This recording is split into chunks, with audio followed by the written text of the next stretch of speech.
I was just going to do this.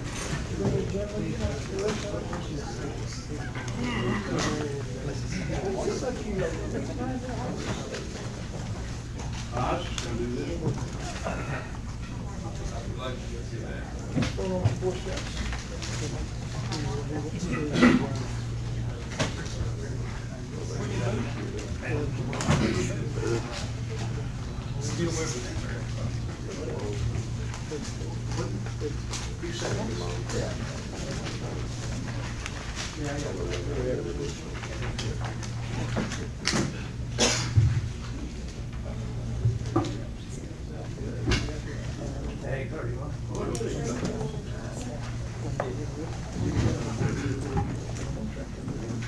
Okay, I'd like to go ahead and call this meeting to order. Initially, we're going to have a public hearing on an amendment to our historic preservation ordinance, and which is required before we actually adopt this amendment. The amendment itself is designed only, the only changes to the historic preservation ordinance is that we're going in lieu of 5 members, we're going to 7 members. And the terms will be staggered such that there are 3 for 3 years, 2 for 2 years, and 2 for 1 year. So that there'll be 7 altogether there. All right, we'll open the public meeting. Is there any comments regarding the change in the historic preservation ordinance? Showing up. So we'll close the public hearing now, and we will go to the full meeting, okay? Okay, I'd like to call this meeting to order, and this is our regular work session council meeting, May 7th, 2015, and if you will, please stand and join me in the Pledge of Allegiance and remain standing for the invocation. I pledge allegiance to the flag of the United States of America and to the republic for which it stands, one nation, under God, indivisible, with liberty and justice for all. May we bow. Father, we thank you for this evening and for all that are here. We ask that you be with all of our citizens and protect them. We ask that you be with us tonight as we make decisions that affect everyone in our area. And we ask that you be with our country as we're going through a lot of changes these days. All these things we pray in your name. Amen. Welcome everyone here tonight. First item on the agenda, we have a proclamation, and I'm not going to read the entire proclamation, but basically the proclamation states that May is Building Safety Month. And basically what it does is in recognition of the importance of building codes and those who actually administer those codes. Our building department is principally part of this, actually. I will read one of the whereases here, because it's quite lengthy to say the least. Building Safety Month is sponsored by the International Code Council to remind the public about the critical role of our community's largely unknown guardians of public safety, our local code officials who assure us of safe, efficient, and livable buildings. And you know, we take a lot of that for granted, I think, but I think it's very important. So this resolution, which we've been asked to approve, declares the month of May 2015 as Building Safety Month in the city of Canton. I think Mr. Cummings is going to introduce a new member of our staff here at the city. Yeah, I'd like to introduce Mr. Gillum, Tom Gillum, who is the Director of Parks and Rec. He'll stand up and let everybody on council know who to go to. It's a brand new position, and we welcome you aboard. Thank you. Thank you. Welcome. Okay, next item on the agenda is consideration to approve the agenda.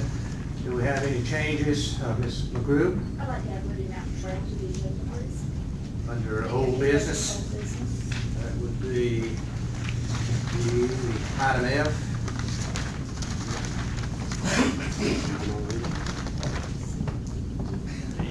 I'm sorry. I got an E on the other side. You don't have it?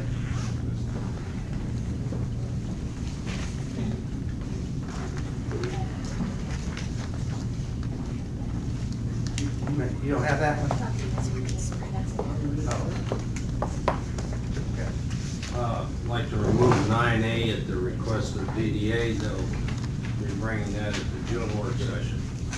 Okay. 9A is to be removed. Any other items change on the agenda? If not, I'll entertain a motion that we approve the agenda as amended, which is add Wooded Mountain Trail as item F under old business and remove item A under new business. Second. Any other discussion? If not, those in favor signify by saying aye. Aye. Opposed, no. All members voted for the motion. Okay. You have in your agenda package tonight the minutes from the council meeting of April 16th, 2015. Are there any changes or corrections to be made to those? Yes. Okay. And under old business, item A, the second roll call vote is backwards. It's listed, yes vote should be no votes and vice versa. And it states that the motion failed and passed. Okay, which item was that? I've just got it now. 8A, the second roll call vote.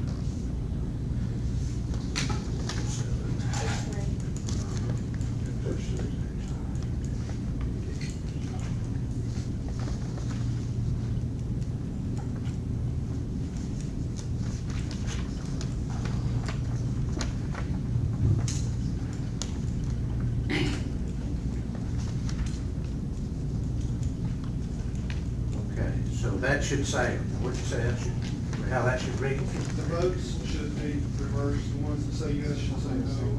The no's should say yes. Oh, I see. Say the motion passed.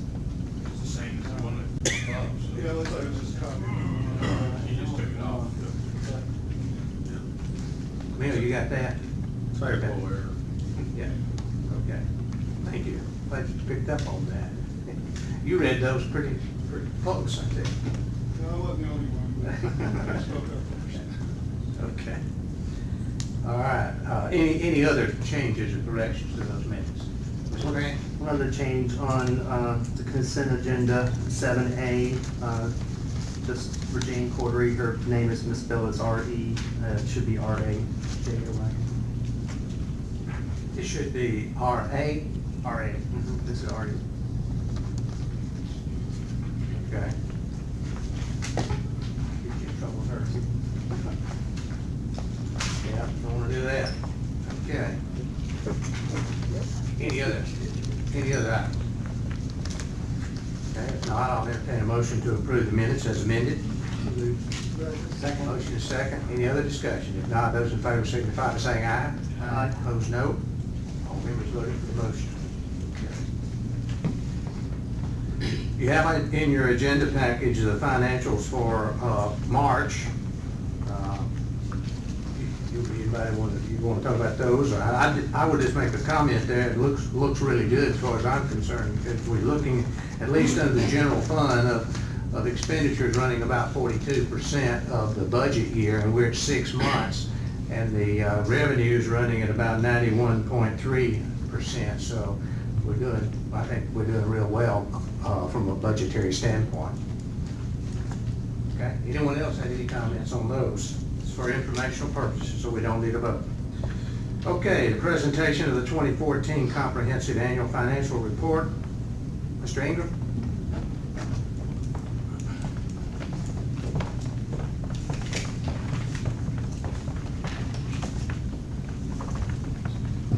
Mayor and Council, thank you for providing us a few minutes of your time tonight to present the 2014 Comprehensive Annual Financial Report for the City of Canton. Here with us tonight is Clay Pilgrim. He is the auditing partner for Rushton & Company. In front of you, you have two documents that are spiral bound. One is the actual copy of the CAFR. That is yours to take with you and to review. The second one is a presentation from which he will be reviewing. Thank you. Thank you, Nathan. All right, as Nathan mentioned, you should have two different items in hand here. There is actually a letter also inside of this comprehensive annual financial report that I'll be referring to briefly tonight, but for the most part, we're going to spend most of our time in the presentation. Before I get started, I'd like to thank Mayor and Council for having us in to do your audit this year. I will say, before we even get started with numbers, that things went really smoothly, had nothing, no issues dealing with management or Nathan and his staff do a great job, and were real helpful throughout the audit, so we're appreciative of that. All right, we're going to spend some time going through the presentation here. I've basically gone through the comprehensive annual financial report and pulled some highlights out. We could certainly spend several hours going through the report in much detail. But I will say, before we even start, as you move through the CAFR and reviewing those items throughout the report, feel free to reach out to us if you have any questions. We're here to help, and also that extends throughout the year as well if you have questions that come along. Okay. All right, page 2 of the presentation there, you'll note we're referring to our audit opinion. Page 1 of the CAFR has our audit opinion letter for 2014. We have issued an unmodified or clean opinion. Nothing came to our attention during the audit that would prohibit us from being able to issue an unmodified opinion, which is a good thing. All right, the next page, government-wide financial statements. I want to call your attention to two statements as you review that CAFR, which I'm going to refer to the Comprehensive Annual Financial Report as the CAFR throughout the night. So as you review that CAFR, there's only two statements in that CAFR that basically pull all activities of the government all together at full accrual basis of accounting as a whole, similar to what you'd see for a business enterprise. And those are on pages 12 and 13. It's your statement of net position, which is real similar to a balance sheet for a business enterprise, and the statement of activities, which is real similar to an income statement, what you'd see for an income statement in a business enterprise. So those are the only two statements in the report that are full accrual basis of accounting, just like you would see in a business. Otherwise, we might be talking modified accrual, a different basis of accounting, like you might see in your general fund that you're looking at throughout the year. Those were pages in the CAFR, those were Pages in the CAFR, 12 and 13, yes, sir. Okay. Got a few numbers from those pages here on slide 4. Net position and change, I've got some history here the last 5 fiscal years. You'll note there that your net position for the city is broken down into 3 categories. You've got your net investment in capital assets. For 2014, that number was $96,356,882. That's your capital assets net of any related debt. You have restricted net position, which is restricted from outside source or enabling legislation, $3,086,789. And then unrestricted net position of $8,891,400 gets you to total net position at 9/30/2014 of $108,335,071. Out to the right there, you'll see the change in net position, your revenues over or under your expenses. For 2014, that number was $7,415,181. A good healthy year. I will make note there, you'll notice there is some variance there in that far right column. Most of that is due to, as I note there, the capital grants and contributions were somewhat, or even more significant for 2013, so that's kind of causing a little bit of a variance there, but that is what the cause for that is. What grant did we get to make it so big? All that LCI stuff. Yeah, most of these street Sidewalks and all that, all Marietta Street, 140. Of course, that was continuing into 14 as well, just with a much larger part of it hit in 13. So, and by the way, as I go through, feel free to stop me, and if you have questions, I'm no problem at all with that. Okay, page 5, the general fund. This is what you're looking at a lot throughout the year. For 2014, revenues as a whole increased $739,059, about 6.9% increase.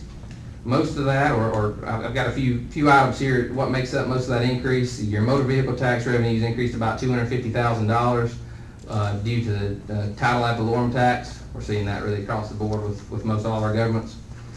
License and permit revenues were up $158,581. Building permit fees were up. And then your fine and forfeiture revenues increased about $240,000 for 2014, leading to most of that increase.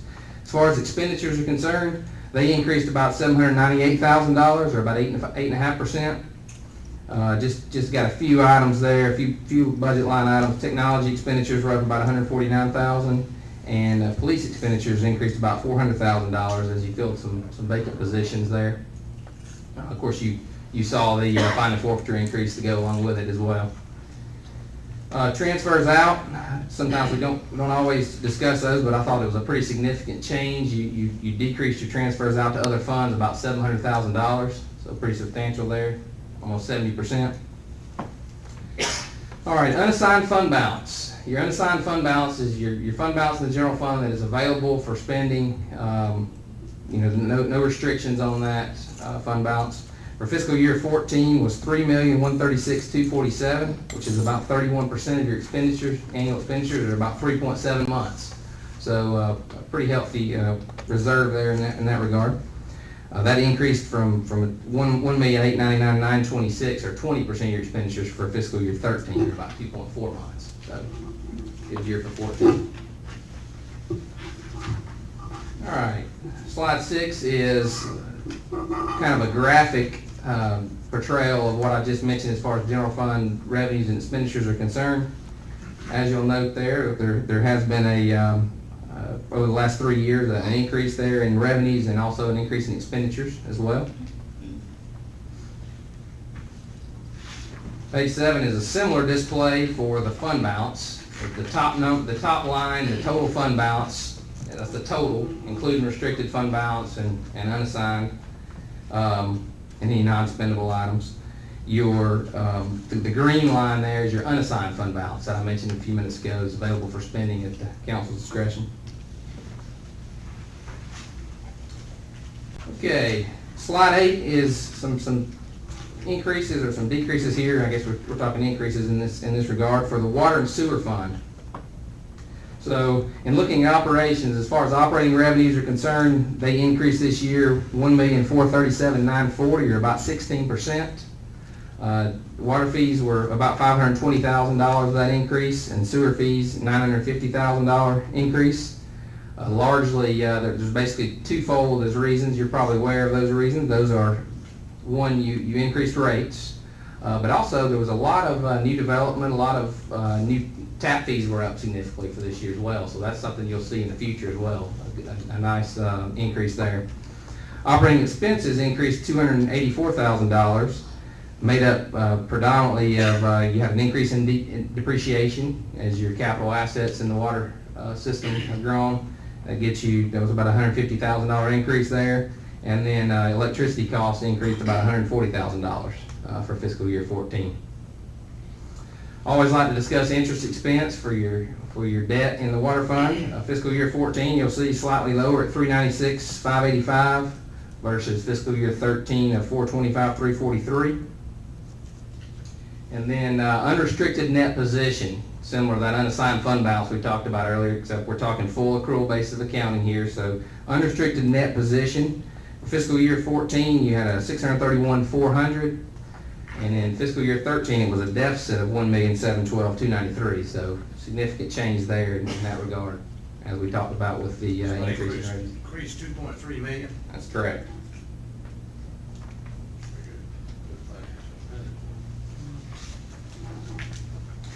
All right. Slide 9 is a kind of a graphic depiction of the operating revenue and expenses for the last 3 fiscal years. With of course, the green line representing operating revenues. As you'll see, those are trending upward as we just mentioned. The expenses been relatively flat, and then your operating income or loss, which in this regard we're talking about operating income in all 3 years, is also trending upward as well. Can you explain that a little bit to a novice? Sure. Where the operating income loss is increased significantly, but revenues are going up and operating expenses are flat. It's not a It's a loss. loss, if it's in parentheses, it's a loss. That's what I mean. But it's not. Now these are all increases. It's all the way Oh, Right. okay, got it. Thank you. Yes, sir. All right, slide 10. Slide 10, there are basically three reports inside the CAFR that you have. There's the opinion letter I referred to earlier. Then there is a letter regarding, it's our report on internal control, compliance, and other matters. It's the letter I'm referred to here on page 94. And then there's a third letter for this year. You expended more than $500,000 in federal funds, and so we were required to perform a single audit, which we performed and had no issues, no compliance issues, no deficiencies to report there. In regards to your internal control, compliance, and other matters, we had no material weaknesses identified during the audit this year. We did have 2 significant deficiencies and no instances of non-compliance to report. What are the deficiencies? The 2 significant deficiencies, we have one regarding segregation of duties. With a limited staff, it's sometimes difficult to segregate your duties. And the other one was related to municipal court payouts of the general fund and reconciling what's due to the general fund, what makes that amount up.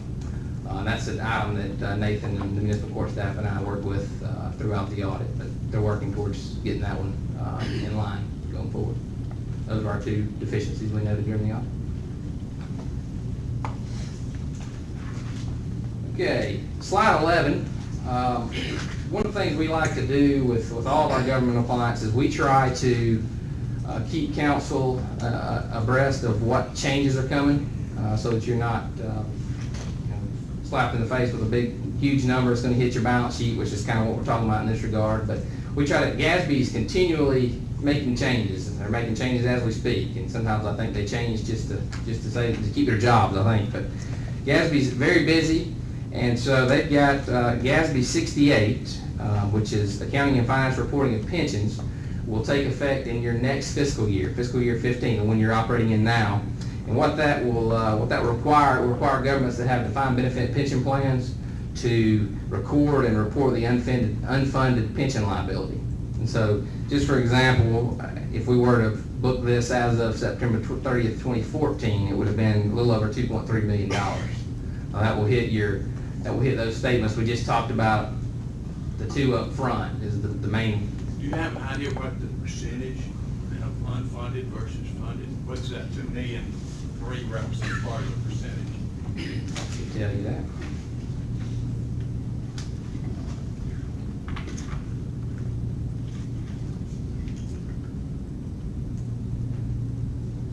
The funded ratio at 1/1 of 2014, which was your actuarial evaluation date, is right around 77%. Your funded ratio. I will say when GASB 68 takes effect, that may have some change. There may be some change in that fund. We're actually seeing, and they're telling us those funding percentages are actually going to go down some due with GASB 68. What are the targets? And that is as of January 1st, 2014. As of January 1st, 2015, we're over 80%. That's what I'm saying. Yeah, that is January 1st, 2014, which was the last actuarial evaluation date prior to 9/30/14, which we're reporting on now. You've already had 1/1/15's actuarial evaluation. So what do you think would be the target if GASB is coming out with reports? What are they looking for as far as percentage funded? There's no recommended. I mean, of course, everybody would like to be fully funded, but there's no recommended percentage. Right. There's no recommended percentage, so to speak. Can I ask a question, please? Sure. In your opinion, are we well-funded and heading in the right direction? Yes, sir. Yes, sir. We see some that are far less. We do good many governmental audits, and we see some that are far less. And we have a few that are fully funded. Now, I know, like you say, you don't really want to be fully funded, but we do have. Get 90%. They're probably going to retire at the same time. Exactly. Very good question. Yeah, you are definitely, I would say, above the norm as far as funding percentages concerned, or at least right with it. That's all I have to report. Certainly, I'll entertain any questions you have. Thank you. And as I mentioned, this is pretty substantial report as you're used to looking through, but as you review, if you have questions, feel free to reach out to Nathan or reach out to us. We're here to help. Is the term unmodified, is that a new term? It is, yeah, sorry. Supposed It to used to be unqualified. unqualified opinion, it is now unmodified opinion. That's the terminology for, you're probably used to hearing unqualified, but it has changed, it's now called unmodified opinion. Still clean opinion in that regard. Very good. Thank you very much. Thank you. That was, that worked for a week. It wouldn't be bad. Okay. We're down at the 10-minute public input period. We have one gentleman here, Mark Pretorius from Canton Marketplace. Mark?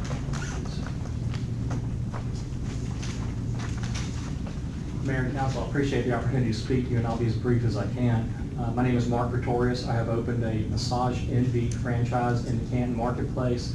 That is a national franchise of over 1,000 day spas nationwide. And our location is just opening. We're new business.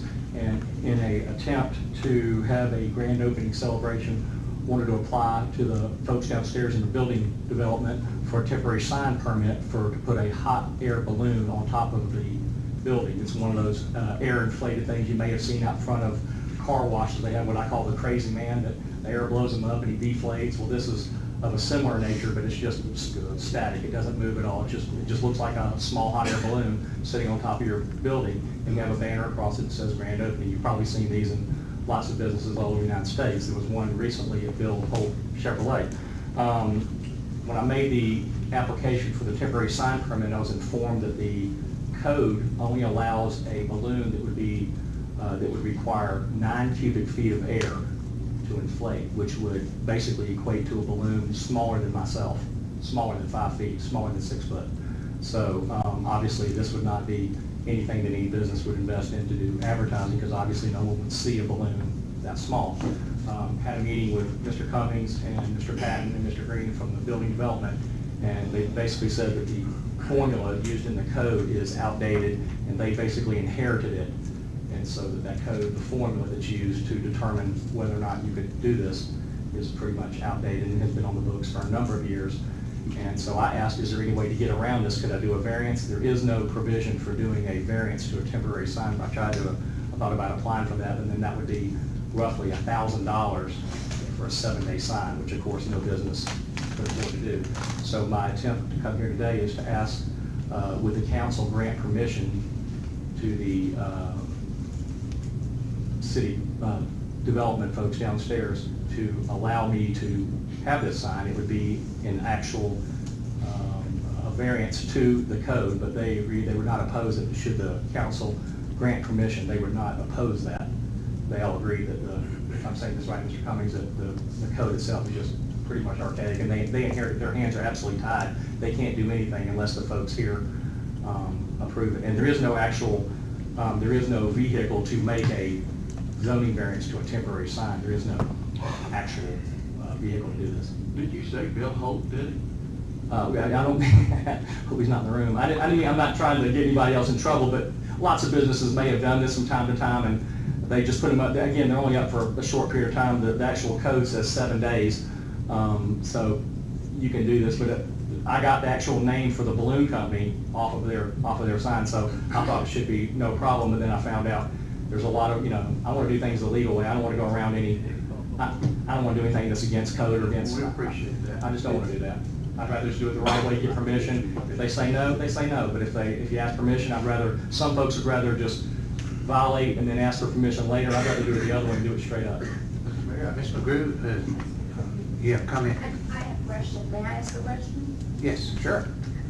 How many days do you wish to have the balloon up? 7 days. 7 days. And is this a one-time thing? Will you be coming back and asking us again for another?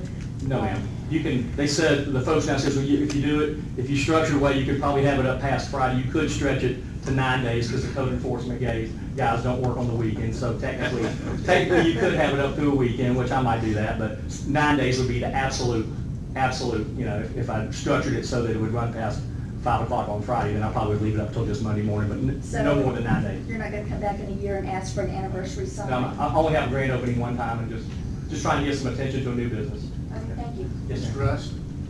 Did you say that the people that you met with at City of Canton would agree with it if the council would agree? Yes, sir.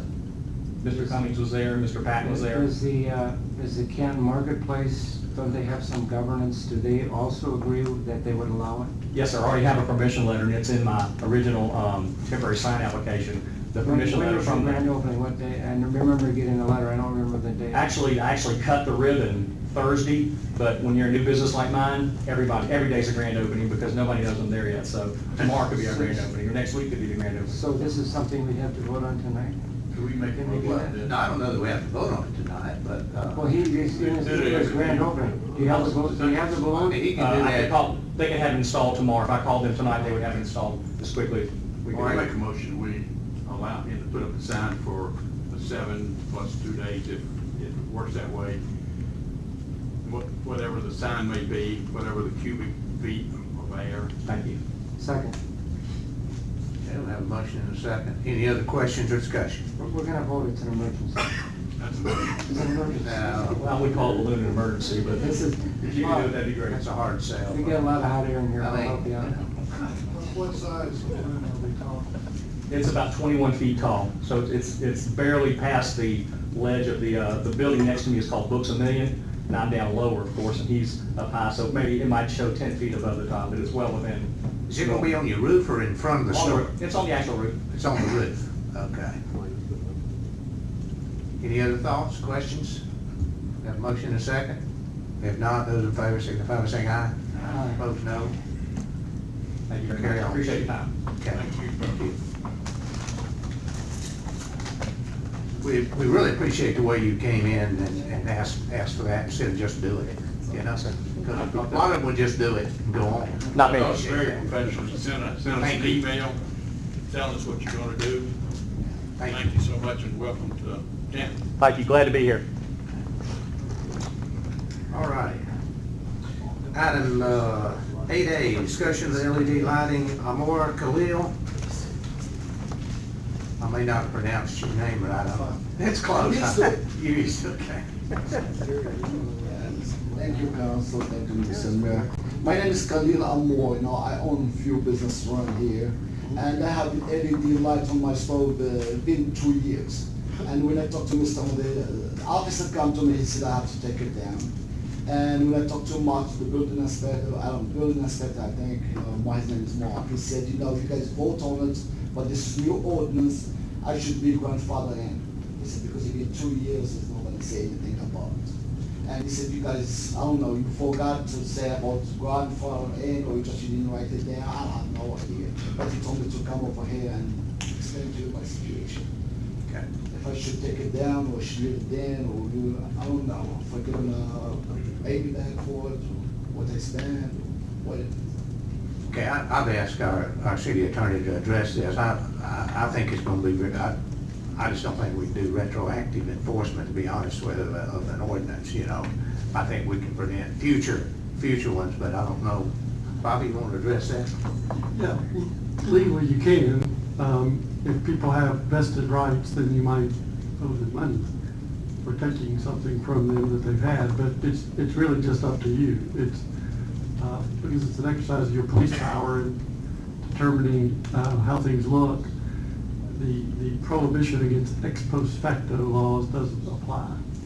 So you can't, otherwise you could never stop a thing that you thought would be illegal. So I know this is different than some other activities that you might be talking about, but so you can. There might be consequences for doing it. Mr. Rose? Can I ask them a question? Sure. Do you think it makes that big of a difference to have those lights up there? Is it retracting people to your business? Yes, that you it wouldn't does. otherwise? It does, especially I have 11 stores and they're all matching. So all this. All have LED, all have Marietta in Kennesaw, everywhere. Nobody. Are you having any problems with any of those? I never heard anything to him. We kind of don't like them, but you gotta help us. Why should we like them? I guess. They don't look good. If everybody did it, it would look like a Christmas all the time. I understand, but 2 years nobody Every- said anything about it. Well, I, privately people do, but nobody publicly. I stood with a guy watching the lights, and he was very upset with him, but he was polite enough maybe not to come over and talk to you about it. But, we don't like him. We'd like to have him go away. We'll probably pass an ordinance to stop him, but I guess the only real issue for us is what do we do with you and Valero and some of the others that are How around. much you have invested in $3 grand. it? $3,000? Could you use them? Well, we don't have to make a decision certainly tonight. I think this is something we need to work on, and, I mean, they're not gonna make you take them down between now and our next Well, he meeting. told me he's gonna give me citation next week, you know. Well, it was a warning, wasn't it? No, they only give me the warning here. They said, that's what they told me to come over here. If I don't show up here by Monday, they're gonna give me citation. No, we're not gonna do that. Yeah, I think you just need to make sure that that doesn't happen if you're Yeah. planning to consider it at the next meeting. Yeah, I think nothing needs to happen between now and the next meeting for sure, in my opinion. So let's go ahead, we can talk about it at that point and decide, you know, like I said, I'm not sure we want to get into retroactively enforcing an ordinance. I mean, We need to put an officer assigned that. So I don't know, I was my supposed to. Officer Johnson. Officer Johnson, he's doing code enforcement. Yeah, I don't know. So we need to let him know so he doesn't go back. Right. If you replace those with non-LED lights, would that be more agreeable to us, or would it work for you? Same color, everything except not LED, not quite as bright?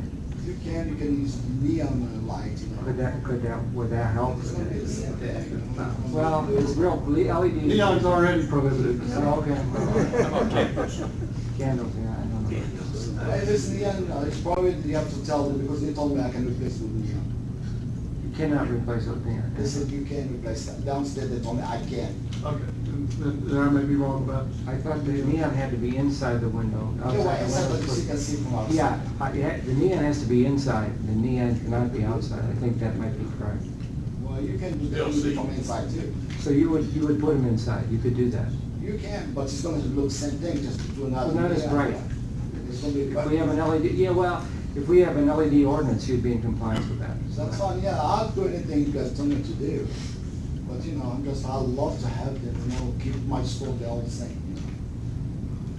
But, you know, I don't wanna break the law. Yeah, okay, we appreciate that. Thank you for coming. No problem, sir.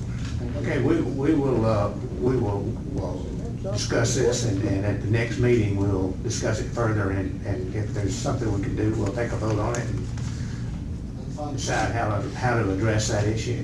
Because Mark downstairs told me it should be grandfathered in, you know. Yeah. Because I've been 2 years there, they shouldn't take it down, you know. They won't be giving you any kind of citation or anything between now and the next meeting, for sure. Thank you Okay. for coming and being so honest and not blowing smoke. We appreciate it. Thank you, man. That's why I love this thing. Thank you. Mr. Greer? As much as I dislike the lights, I hate to see any business waste their money.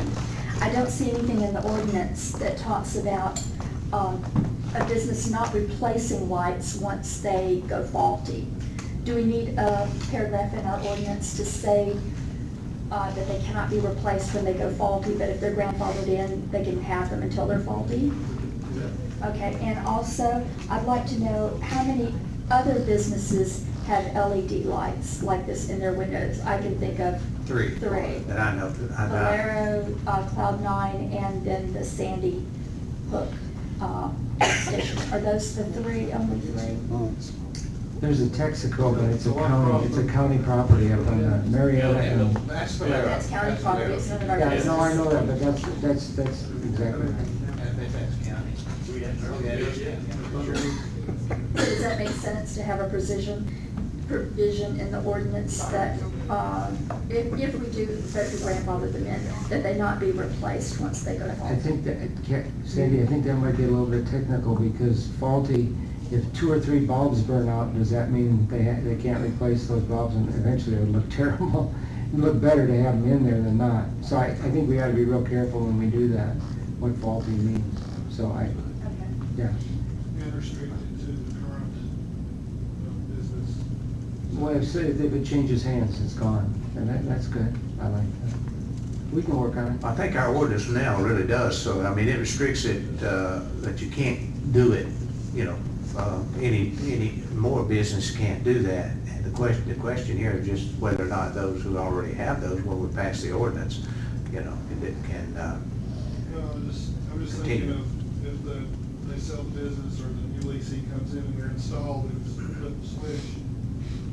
Well, I'm very impressed that this came to us and honestly told us he'd take them down or whatever we want to do, so I think that's a factor in what we do with, especially with this business. But He's if got $3,000 invested. But if he moved out, another person moved in, another business, then it's.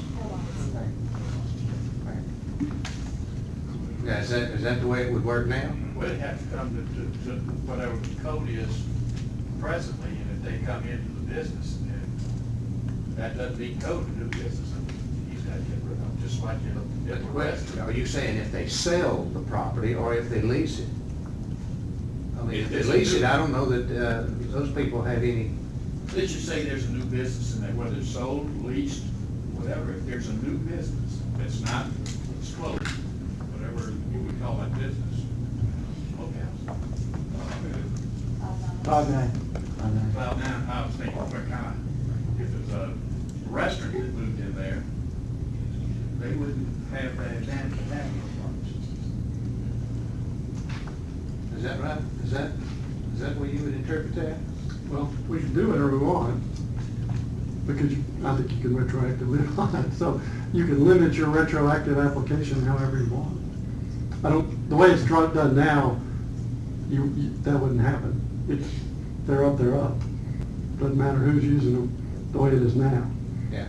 But when you got a new restaurant, that goes into a building, that restaurant's gotta come up to the existing code.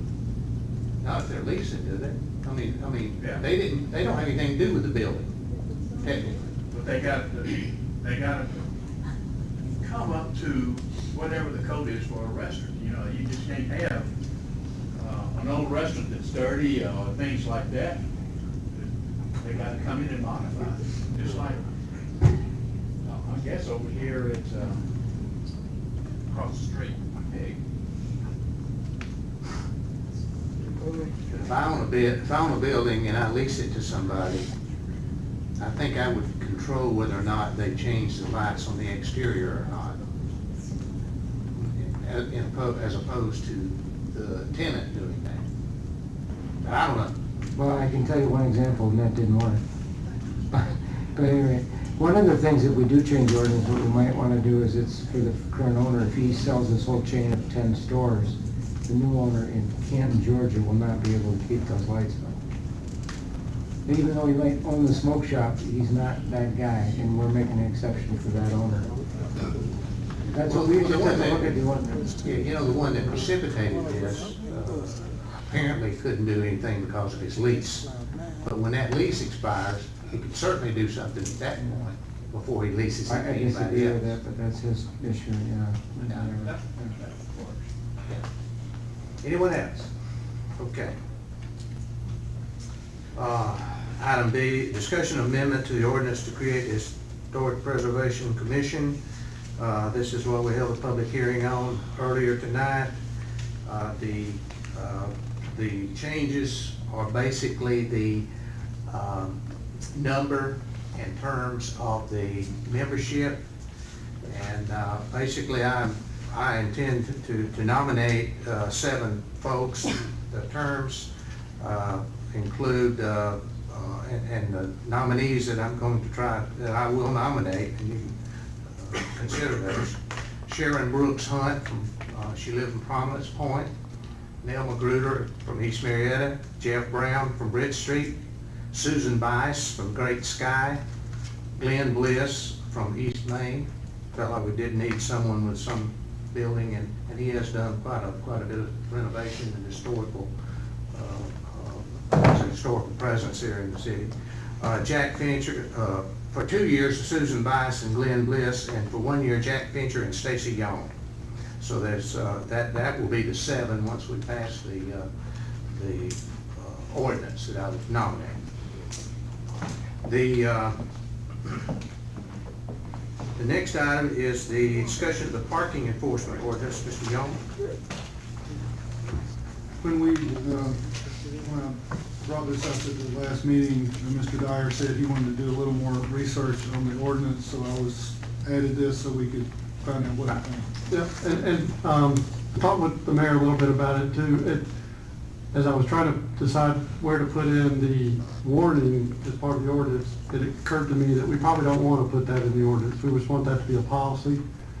Because otherwise we're going to have to get into definitions, and first time in 30 days, we want to have a little flexibility by just letting it be a policy direction to the police department. So I don't think we will need to do an ordinance amendment on that.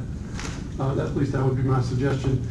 The other thing was one I had brought up, which was amending the ordinance to match the zones. And then as I was thinking through that, until we've marked them in some way, it's probably not a good idea to do that. We would then be describing something that doesn't actually exist in a way that people could. So I'm going to suggest that we think about that one some more. Because if we're going to say you got to move from one zone to the other, we're going to have to figure out a way to mark those zones on the street. And so if you decide that you want to mark the zones, then we would adopt the ordinance to make the change. Does that make sense? Okay, so the zones are not currently in the ordinance? Right now, what the ordinance says is you have to move 300 feet or one block, whichever, I think it's whichever is greater. The zones are not quite the same. Okay. So if somebody was cited for not moving a zone, they would go to municipal court and say, but your ordinance says move 300 feet. I moved 301 feet or whatever, even though I was within the same zone. Well, I think that would serve the same purpose as the shuffling. It would just be a different way of defining it. Just a different way, and it's more easily understandable, I Yes, think. it would be color coded, I guess. Yeah, it's, with the zones, you kind of almost need a map. How are we gonna color code it? Well, if we just go with the definition that's in the, and I apologize for my cough drop, I have a cold. If we, I think if we leave the definition that's in the ordinance, which is the 300 feet or one block, then that is more easily understood by any regular person can just figure that out. Instead of having to see where the zones are and having to spend money color coding the streets, and that's not terribly attractive either. Yeah, it looks sort of a circus atmosphere to have red and blue and yellow and orange. So I'm thinking we could probably go with the way the ordinance is now and use that in lieu of the shuffling zones. And with all the other recommendations in place, I would think that would work very well. I think the zones are probably the most subject to change as parking conditions change. It really came to my mind because the police department was explaining the new parking rules to people and talking about zones. So they were talking about zones and the ordinance said something else. So we would really have to stop talking about zones. It's easier to understand. As long as we're talking parking downtown, should we not start incorporating our new parking area? To start bringing that into the discussion, making people aware of it, and possibly start using it. I think we're already using it actually, so, yeah. So we can probably use some signage. Yeah. If when they're doing the signage for Public this, parking, sure. and just add some public parking signage to direct people there. Is there any time restrictions on that new lot? We haven't decided. Discussed any time restrictions on it.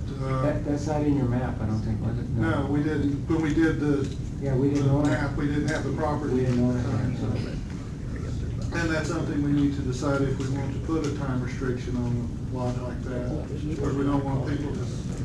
How many parking places? How many parking places do we have there? On that lot, I'm not certain. Well, you don't really have, they're not all marked there. Actually, you've got an area of gravel parking behind the grammar school there as well.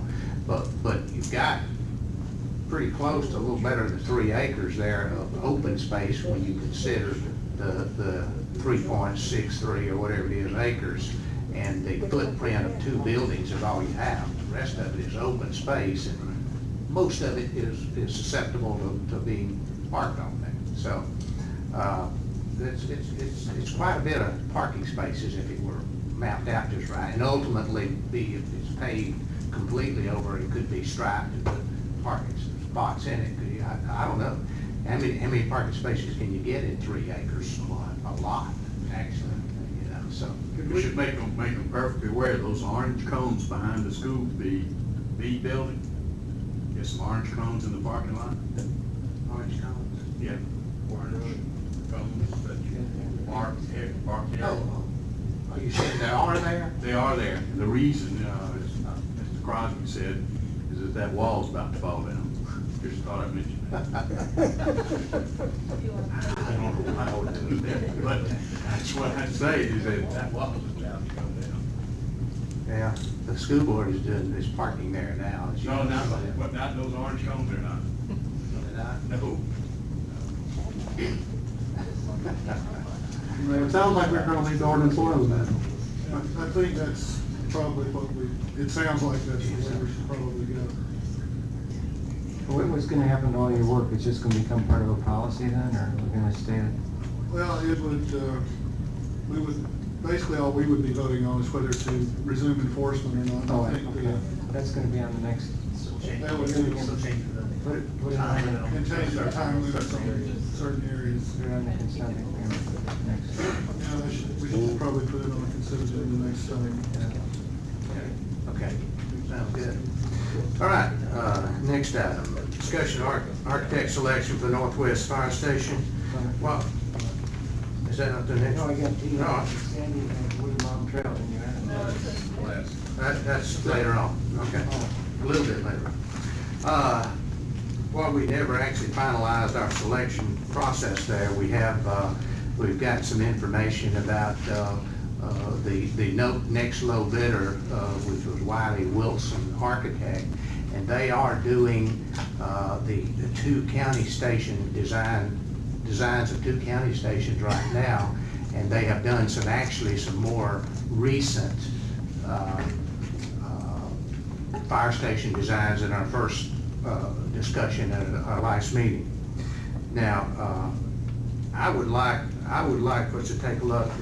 There's a possibility, and we have had a brief discussion with the county, there's a possibility that we could tie into some of what they're doing, and a couple of us have talked to the architect with Wiley Wilson, that we could possibly tie in with the county and maybe achieve some savings.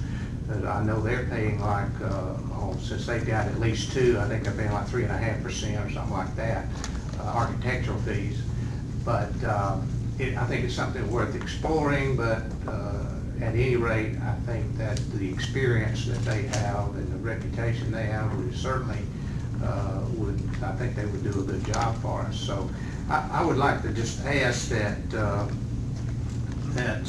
we ask our fire chief to meet with our fire services committee as soon as possible and take a look at that situation, and let's get our architect on board, either on our own or through the county, that we would we'll still pay an architectural fee, but if they bid out 3 fire stations at one time, and an alternate is individually versus, or all of them to one individual, there could be some considerable savings in the construction cost.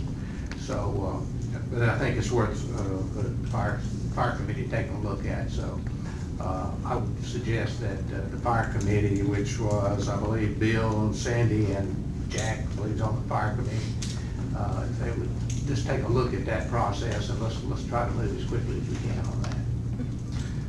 All right. Item E, update on city goals, master plan for downtown. Ms. McGrew and Mr. Grant. I think Mr. Patton is going to discuss this a little later on, but the RFQ has been posted, and for the master plan, and I think Mr. Patton's going to kind of cover that later on in the agenda, so we'll leave the rest to him. So. Oh, okay. All right. Covered Mr. Grant. Sounds good. Okay. Economic development, I will say just a couple of things.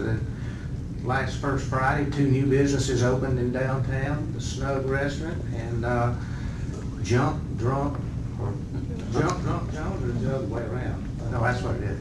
Jump Drunk Jones, an antique store there where the dry cleaners were. So those 2 businesses opened up on first Friday, and you know, we're still waiting to see what happens with the Jones building. And quite honestly, we are having some interest shown in the school buildings, the school board of education buildings. And we've had some meetings and discussion. You know, probably have to kiss a lot of frogs before you get to where you need to be, but we've started, and it looks like, at least to me, we're kind of optimistic about the fact that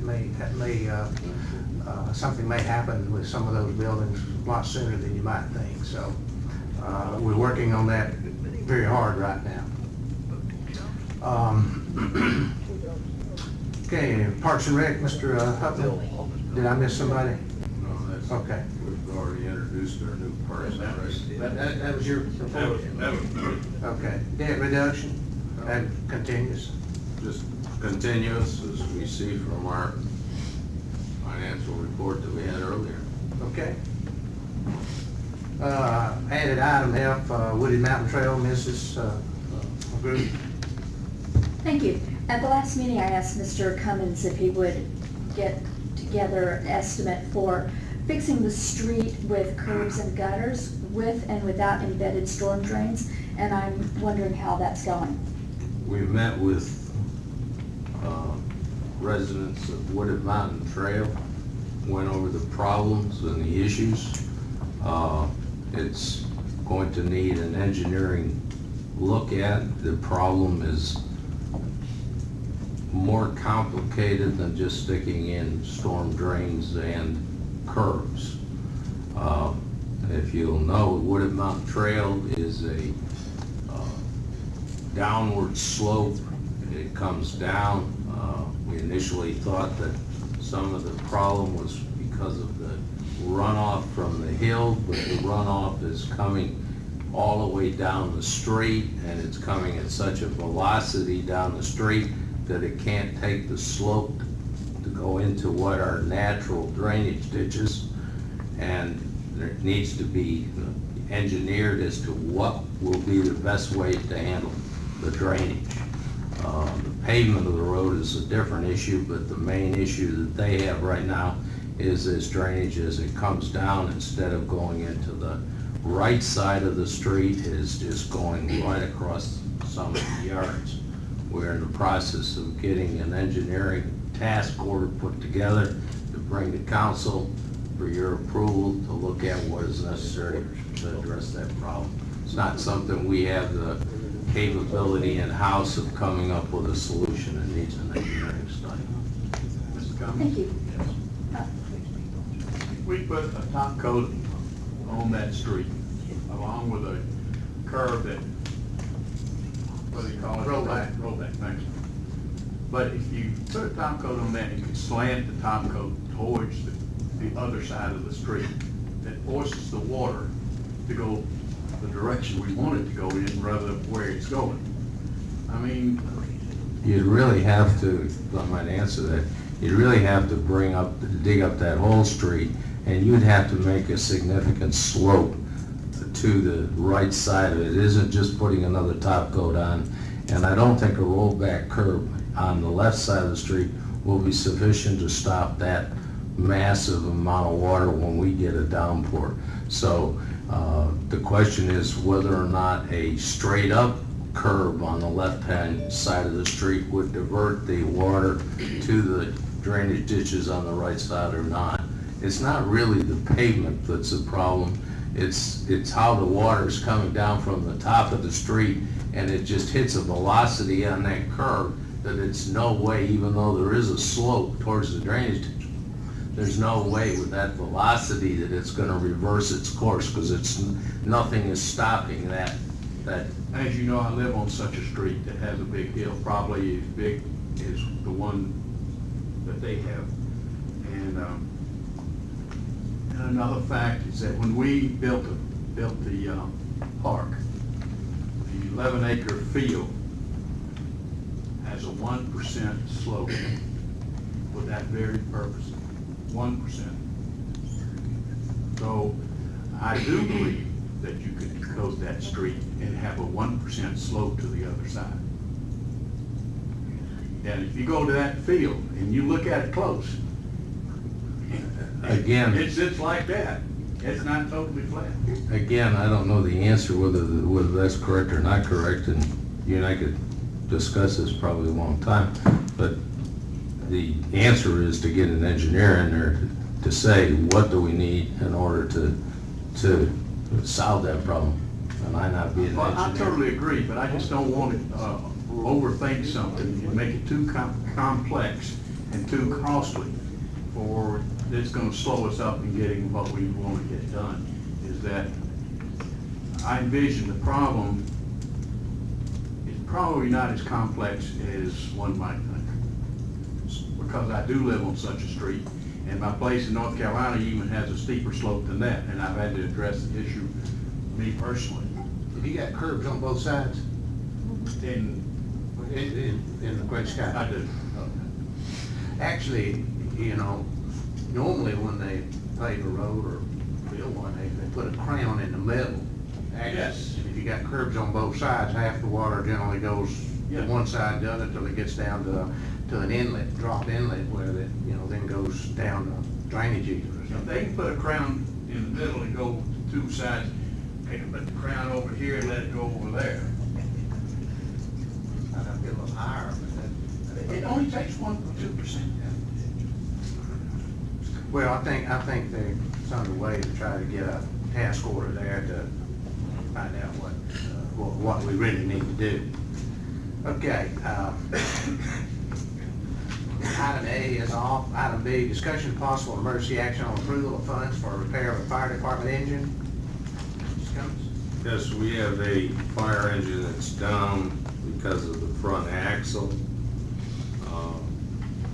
We have an estimate to put a used in, but it's only an estimate, and we have a quotation from the from the manufacturer to take it off-site and put a new axle in for the amount of $25,182. This fire engine is not usable currently, and we would like a motion to repair it.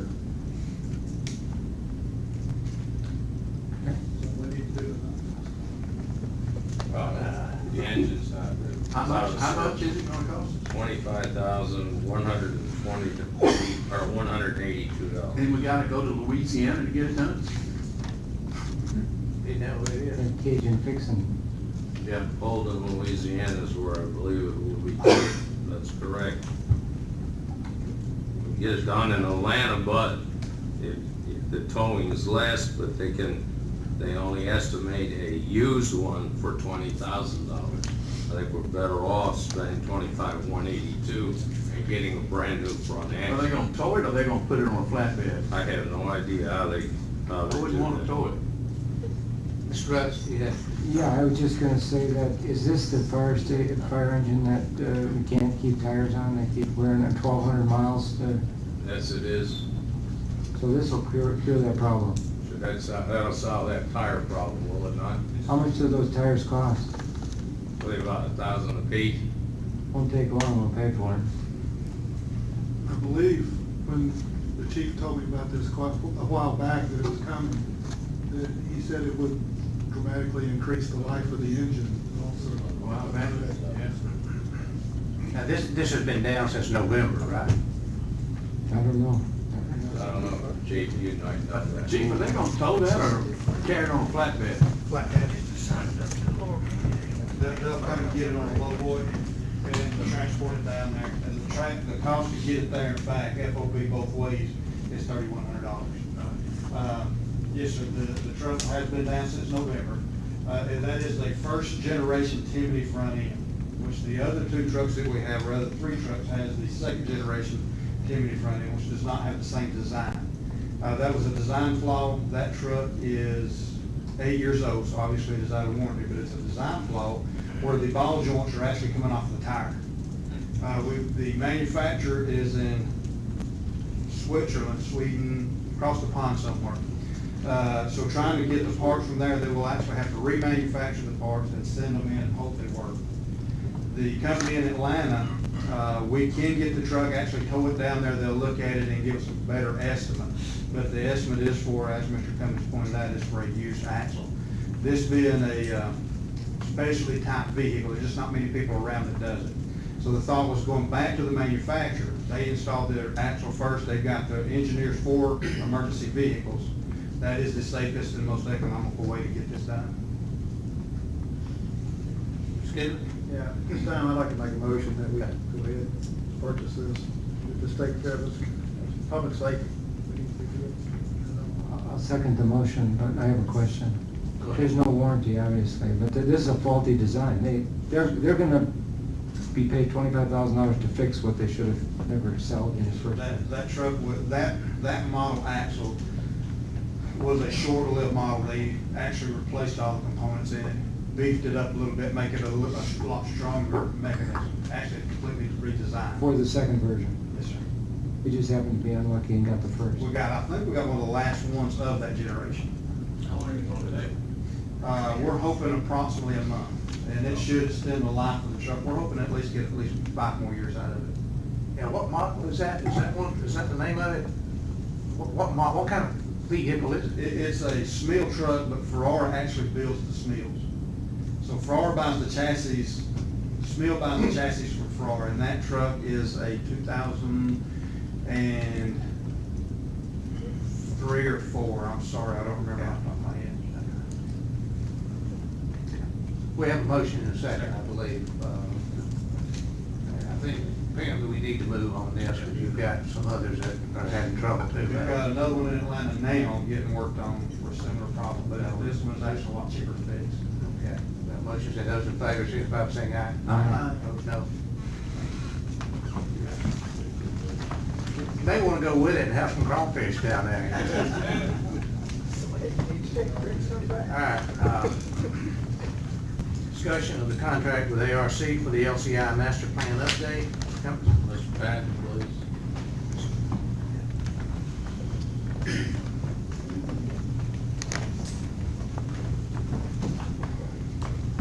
Mr. Mayor, council members, we are requesting the city council in 2 weeks approve and authorize the mayor to sign this contract with Atlanta Regional Commission. You'll recall we submitted an application last fall to Atlanta Regional Commission under the Livable Summits Initiative to do a update to the existing master plan around the Canton Mill 1 and that River Mill area. This application includes expanding that area to include North Street, Main Street area. We were selected and awarded through ARC this grant. Total amount is $130,000. $26,000 is city match with $104,000 coming through Atlanta Regional Commission. We do have the request for qualifications for consulting firms out. The submittal deadline is next week, the 12th. There is a deadline with this ARC contract. It does have to be signed and back to ARC by the end of this month. Once the proposals are received, staff and the committee, if you will, Councilor Grant McGrew, will go through the proposals, sit down and negotiate with the #1 firm for contract pricing. We have a deadline to have a contract in place with the consultant that's actually going to do the work on behalf of the city or with the city under the ARC contract. And that contract has to be signed, executed, submitted to ARC no later than July 31st of this year. This whole project has to be completed with final documents, adoption, and everything no later than July 31st, 2016. Okay. Any questions? Yeah. I got one. In the RFP to the firms that you're sending out to, what are we requesting them specifically to do in that RFP? They will prepare a market study, market analysis within the boundary area that's going to look at some trade areas and look at retail mixes and possible suggestions for bringing in other retail as well as residential components. There will be an updated master plan that will address this whole area. Some of those things that could be looked at or recommended throughout this process would involve what types of recommendations to create overlay zoning to get a better mix, if you will, with more residential component, walkability, still keeping in mind that the city of Canton is the terminus for the aspiration plan commuter rail line, because part of this funding is with transportation dollars. We have to have a transportation component, but it will be a sub-area update to the master plan that covers our central city area. We do have to do a major update to the citywide master plan in approximately 12 months. We have a deadline through the Georgia Department of Community Affairs and ARC for a 10-year major update on our citywide comprehensive plan no later than February 2018. That means 2017, we've got to redo the whole citywide comprehensive plan. One last question, specifically the area down here where the mill was or is. How are they going to address, what are we asking them to address that area, or what are we asking for them? Well, they're going to have citizen involvement input. They're going to be coming asking each of you what your thoughts are in regards to what you would like to see and things of that nature, based upon public input from city council, staff. They will come up with alternatives and options for consideration. So if we will vote on this at the next meeting, and we still have adequate time to get it in? Yes, sir. Okay. Anything else on that? The next item, I guess, is yours as well, looks like. Case ZCA 1503-001, Prominent Senior Village LP, City Manager Cummins or Ken? Yes, sir, Mr. Mayor, council members. This is an amendment to existing conditions of zoning approval associated with the Prominence Master Plan development. This did go before the Planning Commission in April. What this proposal is to change 5 acres that has been shown within the conditions of approval as commercial. They want to change that to a multifamily for senior apartments. Again, the Planning Commission did recommend approval of this requested proposal to change the conditions and allow that 5 acres of commercial to be utilized for senior apartments. And what was their concern that you had indicated in letter that the Planning Commission had one concern about traffic or something through the public shopping center? There was discussions of the possibility of, because they're working, going to have a shared driveway with the Goddard School from Prominence, and it was just mentioned for their consideration in regards to folks south along Prominence could use this driveway as a cut through and a quick route to get into Prominence and the rest of the retail. And it was suggested they give consideration to some type of a gate that would restrict some of the access, since this is not a dedicated roadway, but a common shared access to these apartments and then the Goddard School.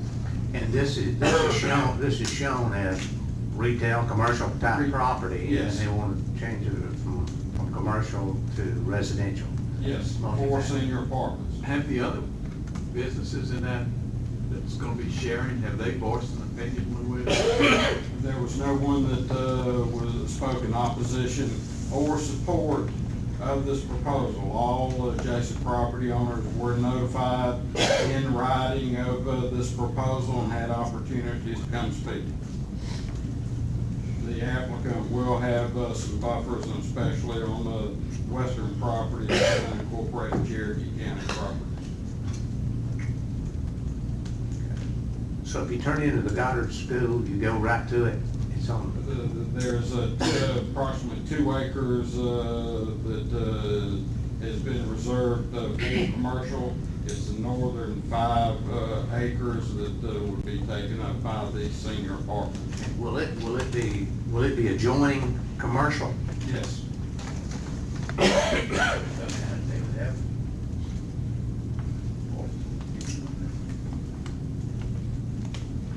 Very well, good. Anyone have any comments, questions on that? If you have any questions, the applicant's here. If any of the council members have a question for the applicants. Is it, in your opinion, could this 5 acres be developed reasonably as commercial? It could be developed commercially, but there is a lot of vacant retail space throughout all of the city, even down this area. There's a small strip shopping center just north of the Kroger that just had a tenant move in to a vacant space down there. They've had some turnover. There's been some vacant space within shops there next to the Kroger. But yes, it could be developed for retail purposes. So It's already been graded. How would you assess our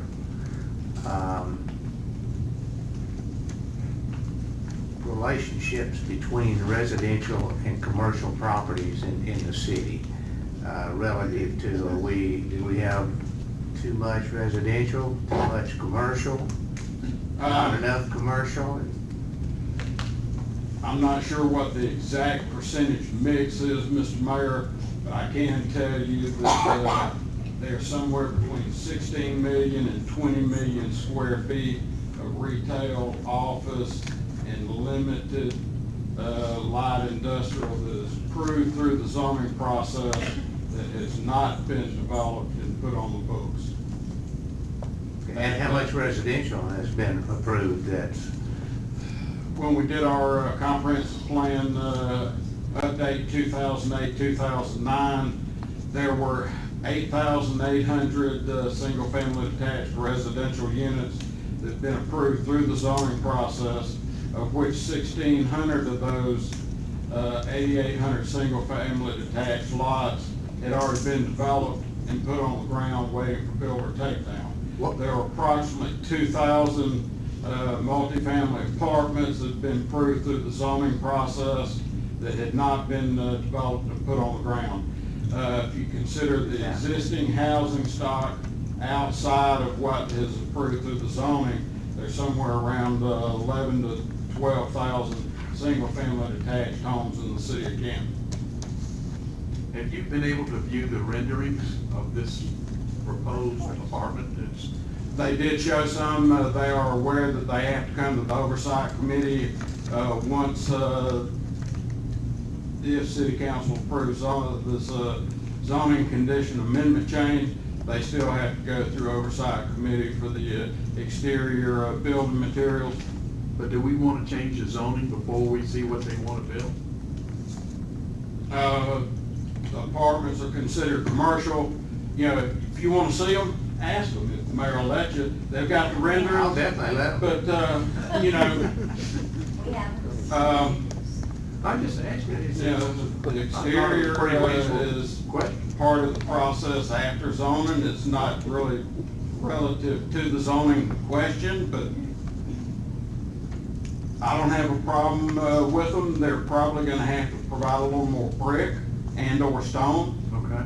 To meet our requirements? Do y'all have elevations here? Yes, sir. Let's take a look at it. Okay. I might say one.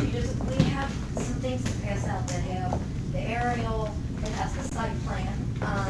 We also have those on boards for you, and we also have the elevations.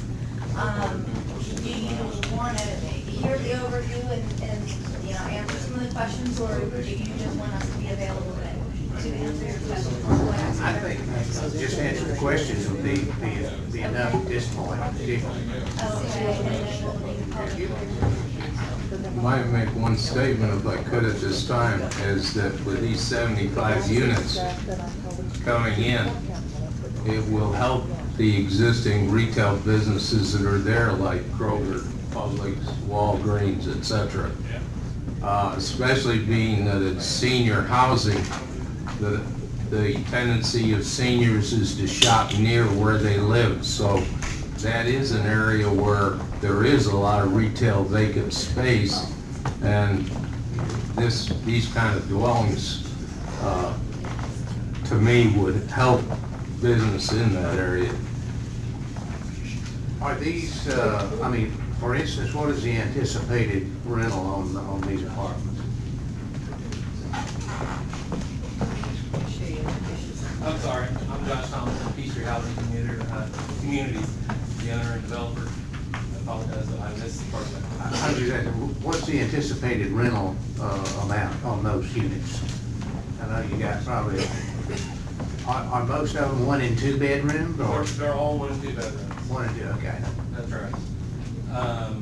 And the rents kind of vary. I would think that, you know, we're still in some of the preliminary market stages, but we're thinking from the $580 range to the close to $700 range. That's reasonable then, for something like that.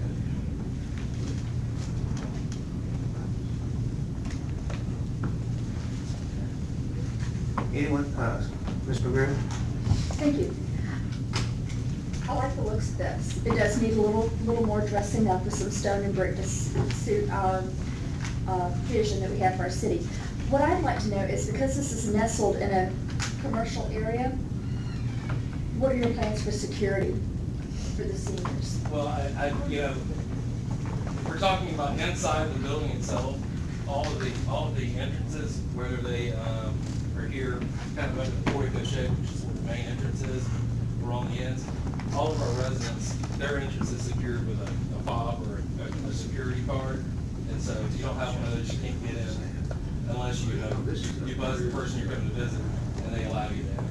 Where you have security cameras around the premises? Yes, at the entryways, and it's kind of to be determined as far as the parking is concerned, where those would go. Will any of the units be fitted with a live call button? I think all of the bedrooms are fitted with a live call button, so over top of where the bed would go is where the live call button is. And Restrooms also, please? There's a full court in the restroom. I see some from your rendering too, that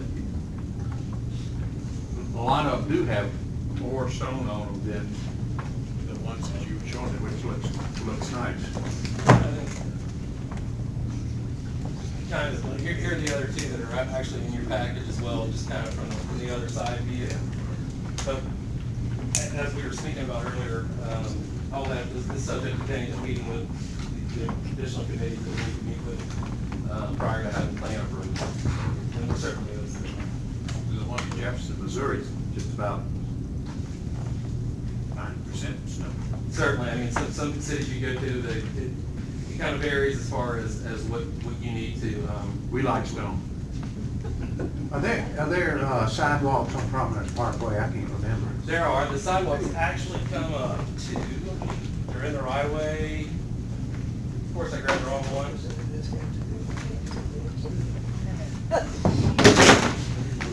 The sidewalk comes up to where the entrance is on Providence Point, right here. Okay. So it comes all the way up to there. then leads back up around Providence Point, around the public, all the way up to, there's a bus station up here, I believe. And back up to Marietta Highway. So parking, would they park in their own parking, or would they park in the parking lot from the retail?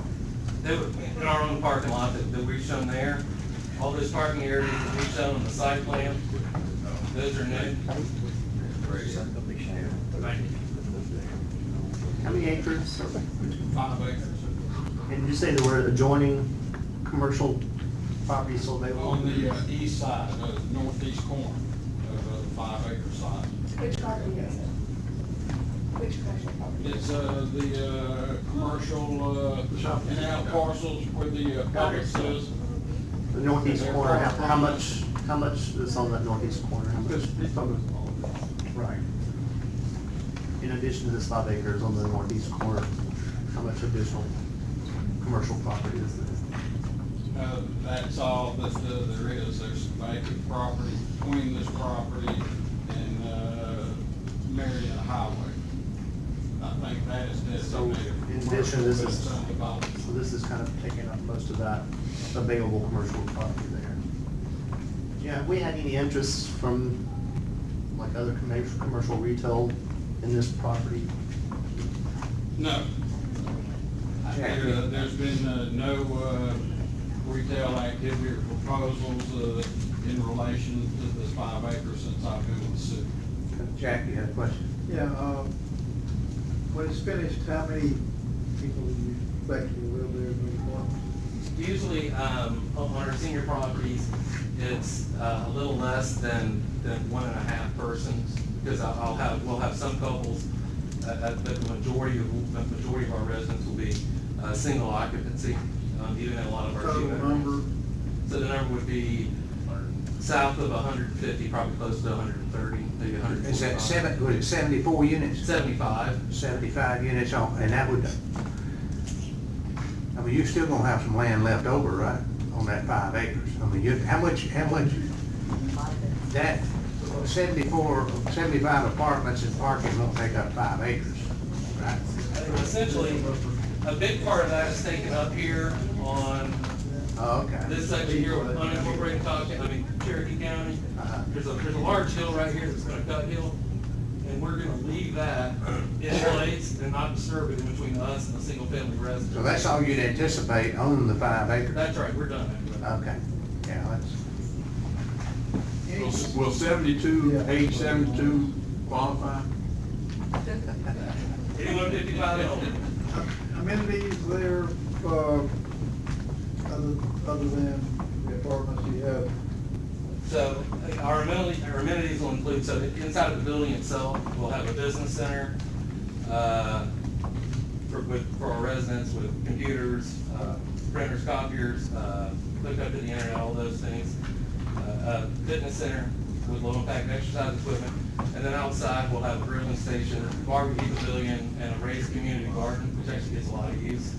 It's raised up to, about waist level for our residents to use. Will there be a pool? There's no pool.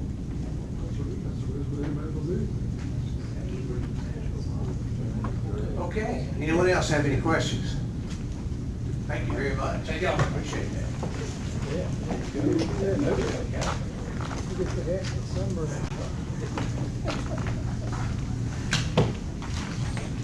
Discussions of Atkins' proposal to evaluate the options for the Heritage Park, the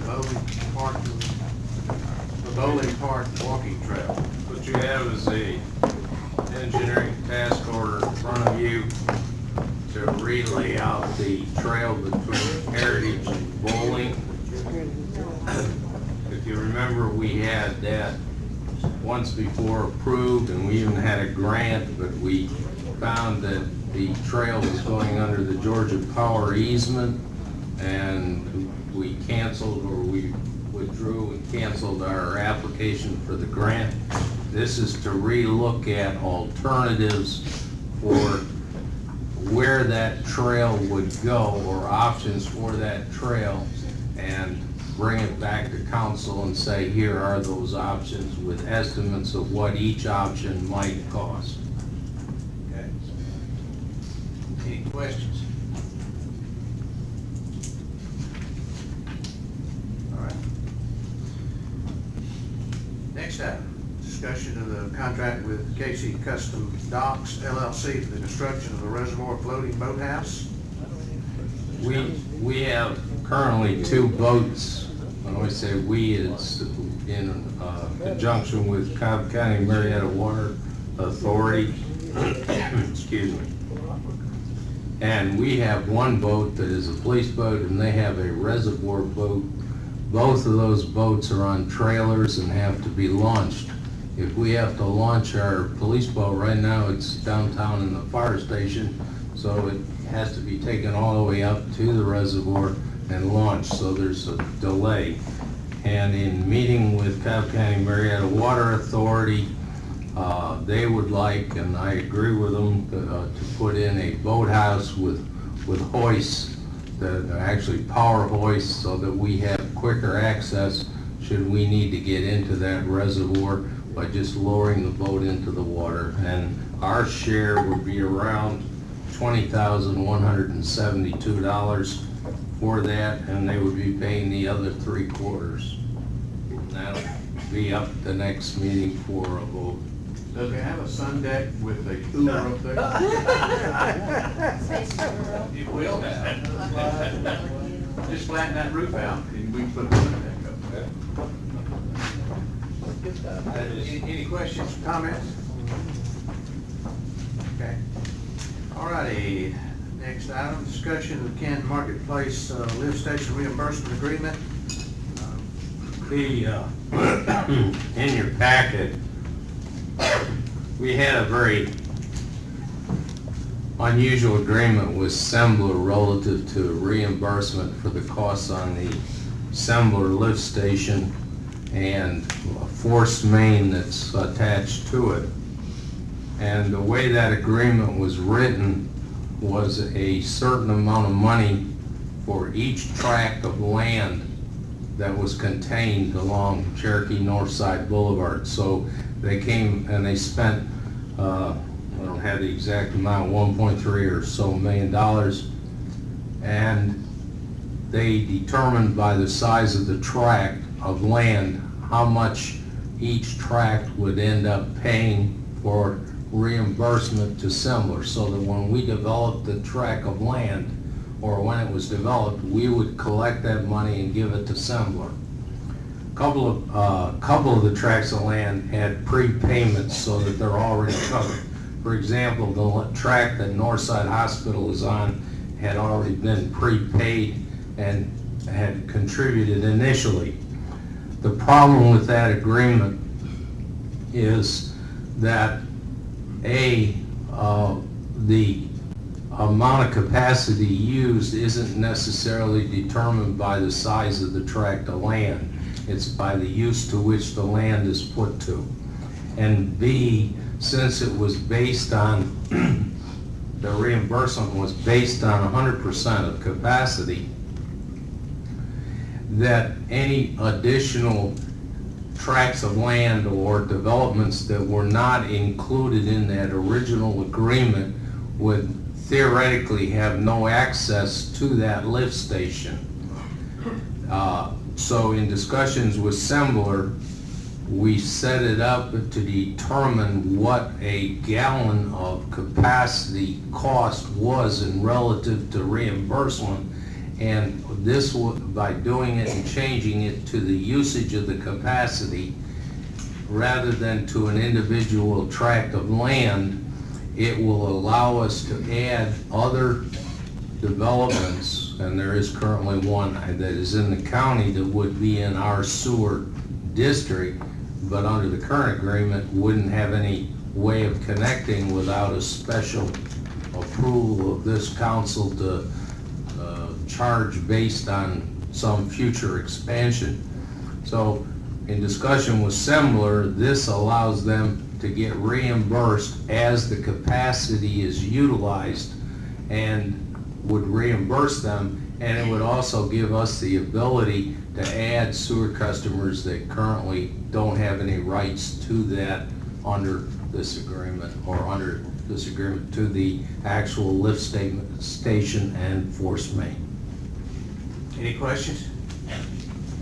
It's a complicated mess, I gotta say. It's a complicated mess.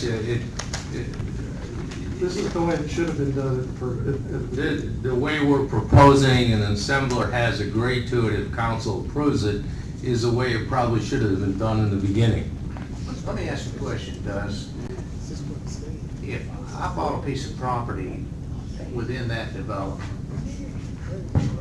I would have known, or may have known, that I had sewage capacity in that pump station, right? My question is, what happens if we give that away to others outside of that area that was originally designated? Did I have any rights there when I went in there knowing that I had sewer on that piece of property that I bought? It was my understanding from Mr. Antapian that nobody will have that situation, that there's going to be a point where you may have to expand the lift station. It's already built to accept that expansion, but that's really about the hospital and nobody else. The issue really is that is if we leave the agreement the way it is, we can't add those that aren't included in the agreement. It is conceivable that someplace down the road, we have to expand the lift station, and the expansion of the lift station, believe it or not, is not going to be that expensive because it's already anticipated an increase in capacity. The difference is the pumps. So you would have a replacement of pumps. It's not that isn't so much what that lift station will handle, it's what the current pumps would handle. So you might be looking at to expand it at $100,000 to $200,000 cost, and it wouldn't be equal to the amount of capacity that you would be expanding by on a per gallon basis. I guess my... To answer your question, I don't know that anybody does have that expectation. One of the problems... You don't think they do on the north side of 20? Because that's part of the territory that's covered by this pump station.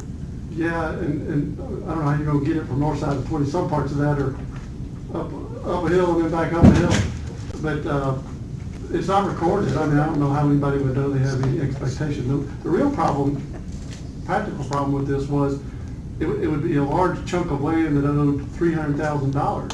And it said we wouldn't give a land disturbance permit without that being paid. So somebody comes in and wants to build a little 1 acre tract of land, they have to pay $300,000. Well, we may not be the one giving the land disturbing permit though, because across on North 20, that's in the county. Yeah, the north And of 20 is... it's in our service district for water and sewer. Yeah, that, in my view, that north of 20 stuff was a real mess. I know, but it was part of that. The original drawing thing, right? It makes sense to me, but it is part of it, no doubt. Right. And I'm just wondering if we were, theoretically, were to give away all that capacity in other areas, and then they come in, we're gonna have to scramble around and increase that pump station. Well, but here's another problem. The owner of that land never agreed to pay that money. That's right. I mean, they weren't part of this. We just said, oh, there's this other thing they're gonna pay too. I mean, no, the owners of the land didn't agree to any of this. That's correct, and so the owners really don't have it. It's really an agreement between Assembler and the city. The city has a requirement to collect if that tract goes in. So we would be required to collect from that tract, even though that tract has no agreement to any capacity currently. You don't think that when Assembler at that time sold those tracts to some of those people, they said, look, we got a guaranteed pump station down here. You're in this area that's designated as you're going to get sewer. Into that pump station, it's ready to go. That's sort of what I figured happened. I don't think north of 20 they did though. Sounds like so. You don't think so? I think that was an afterthought. I think they said, oh, there's this other area over there. No, it was in the original. I can assure you. No, I know, but it would be serviced by this pump station, although wouldn't it be very difficult? Well, I don't know. I mean, not really. They're currently talking about going up, crossing there to that side and going up up 20 there. So they're thinking about, you know, my guess is that most of that property there, you know, the way they filled in and everything, is gonna gravity flow right into the sewer line there at the street and then go back down to that pump But station. that area goes all the way back to the river. But in The area theory, that's part of the plan, it goes all the way to the river. but in theory, the assembler could say, you can't bring any, Yeah, but assembler could in theory say to us, you can't give away any capacity because you've agreed to delegate it to these tracks, so that if we get another development that isn't within this agreement, they could say, wait a minute, you don't have any capacity, you have to expand it. Now, I don't know what all the legal fight would be, but right now, it's 100% allocated. right. That's And- exactly right. Right, and by making this amendment, it's no longer 100% allocated. It just changed the method of what we reimburse them for the expenditure that they currently make. And it's really not a big issue because the capacity of the lift station is 3,212,000 gallons when it's built out totally. Its current capacity is 763,000 gallons a day. And we're only getting out of the whole Canton marketplace approximately 76,000 gallons a day. We're using maybe 10, 12% of its capacity. So this is just to make the agreement probably what it should have been in the first place and give us the capacity or give us the ability, if others that are within our sewer district, the ability to add to that lift station without having to go through any legal battles with Sembler as to whether they have a right to use it or not. Isn't that pretty much it, Bobby? I mean, I think so. I just think the existing agreement is unworkable with the real problem with it. I mean, it's just the way it was designed as if everybody's gonna go build everything at once, and we're gonna pay it all back. And that's just not working, so. But yeah, the sewers, I mean, the way I understood it was the city is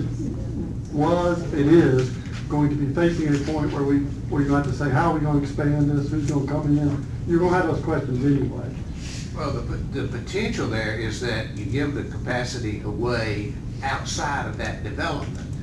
And then when they come in for it, they believe they've been promised that already, and then we got to scurry around to upgrade that pump station and for them to have it. Now that's sort of what it looked like to me, but anyway. That's right. I mean, I agree, it should have been the other way to begin with. It should have just been, you put it in and whoever gets in there first gets it. You know? yeah. And they pay. Okay. I believe that was the last item there. City manager's report? The only thing is, I just want to thank our financial staff for a great job. They've been complimented by the outside auditors, and as you can see, the financial position of this city is improving. It will continue to improve, and as we saw from the funding of our pension, it's around 77%, but on January 1st, 2015, it went over 80%. We're continuing along those same lines. Thank you. Gene, Yes, go ahead. I have a question for Glenn, and you overlooked me when we were talking about. It was unintentional, I assure you. No, I know that, no, I'm not, Wooded Mountain Trail, there was a glimmer of hope. Sandy brought this up, and there was a glimmer, we've had so much discussion about this, and there was a glimmer of hope. I think I know what the answer is, but I want to hear it from Glenn. And do you think that there is a workable solution, and will this engineer study present this solution? Let's break the issue into two things. Street paving and the drainage issue, and separate the two. I think there is a drainage problem that needs to be addressed, and I think the engineers will come up with a good solution. Whether or not you decide that paving is part of that solution, that'll be a decision of of this council, if I were to take and just give you a gut feel, I think we could resolve some of the drainage issues by putting a straight curve along the, and I don't want to give you the north, south, east, or west As you're direction, driving in. along the Right. left side of the road, and that, either that or some sort of drainage along that left side of the road, so it bounces it back to the right side and create a drainage on the right side of the road, so that when this torrential rains come, that rain, as it flows down the street, actually hits that curve and comes back across to where it would normally drain. I don't know, but I'm not the engineer, and I think an engineer has to make that decision. There's always a solution, it's just how much. Yeah, well, right, but that, the intent of this study is to find the solution, is that correct? The intent is to come up with options and costs of what it would take. Thank you. Thank you. Mr. Cummins, there are 3 other streets in Great Scott. While you've got the engineer out there, I was wondering if it would be feasible for them to look at the other 3 streets. I know at least one of those other streets has a similar poor drainage issue. Well, since they're developing a task order, there's no reason why we couldn't add those streets to it, and you can determine, we'll make an individual or itemized date, this street so much, this street so much, and then you can decide whether you want to do all streets or individual streets. Mr. Hitabian can do that. Thank you, that's what I wanted to hear. I mean, there's a glimmer of hope, so maybe we can end this discussion one day with a solution. Thank you. One item I want to mention here, that, you know, we did have the request in the ledger, I believe, under an anonymous call-in, that we consider changing the time of our meeting to 7 o'clock, so that those who apparently can't get here at 6 could get here at 7. I just don't know if there's any, I just wonder if there's any interest in thinking about changing our time. I know it's, the council is online, and you can watch it, but of course, the only negative is somebody can't get here till 7 o'clock. They, you know, they're gonna miss public input. They can't do that at 6 o'clock. So, anybody have any thoughts or any interest there? I think there was one time we considered having public input at the end, because at some point, if we discuss something tonight that somebody wants to talk about, they have to wait 2 weeks to say anything. So I always thought maybe at the end would work better, but maybe we could have one at the beginning and the end, I don't know. Because if somebody came late, they could come in and listen to it. That's possible. I do think it's good to have it at the beginning, because a lot of the issues many times are just complaints that we don't have on our agenda or anything. Somebody just is taking the opportunity to speak to all of us at one time about it, you know.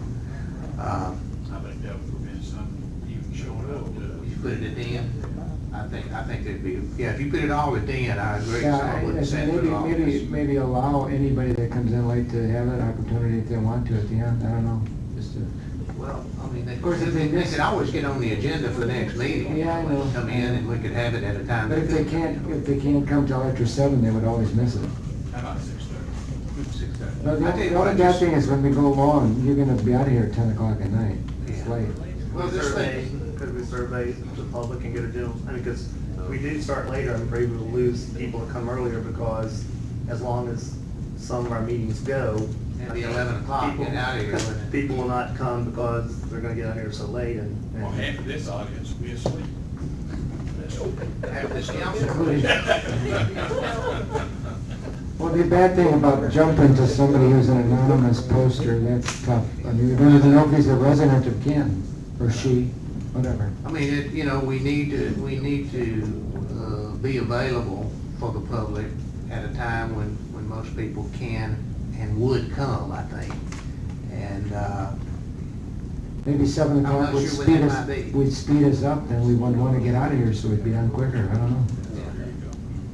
But just one anonymous posting is not enough for us to act. If a bunch of people came forward, then we have to look at that. well, it's just give it some thought between now and the next meeting. We'll talk about it. One meeting I would talk, the next meeting John would talk, and we can't call it the same meeting. That would be good. That'd be real good. Mayor Mayor and I both do that. We're really at short meetings. Be real short. Okay. I will entertain a motion to, I'm sorry, I didn't see you. That's okay. I want to take this opportunity before people leave to invite them to the Canton Festival of the Arts, May 16th and 17th, Saturday and Sunday. Both days are 10 to 5.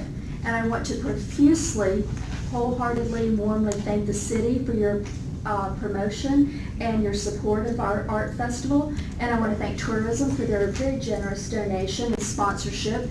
And we're going to have a successful festival this year. There's going to be no rain because the Arts Center has purchased $250 worth of ponchos to sell at the festival, so that automatically guarantees no rain because we're ready for it.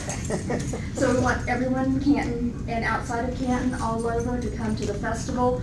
Fine arts, food, children's experiences expanded this year.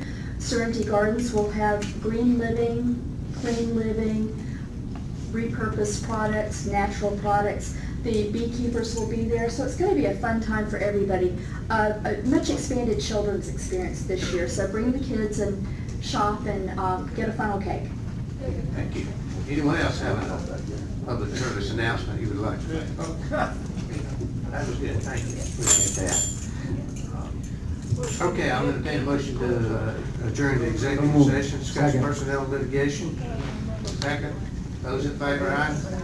Those aye. We may come back, I'm not sure. If we go at 7, then a couple, 2-3 bars in downtown Canton,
Three little doors.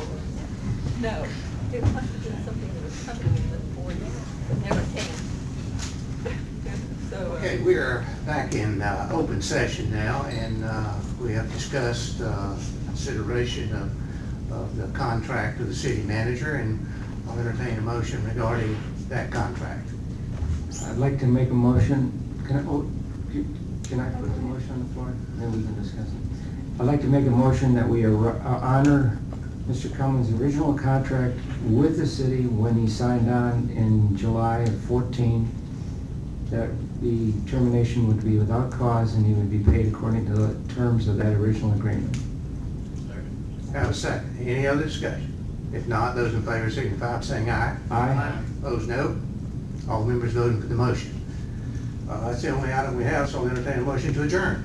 All in Question. favor?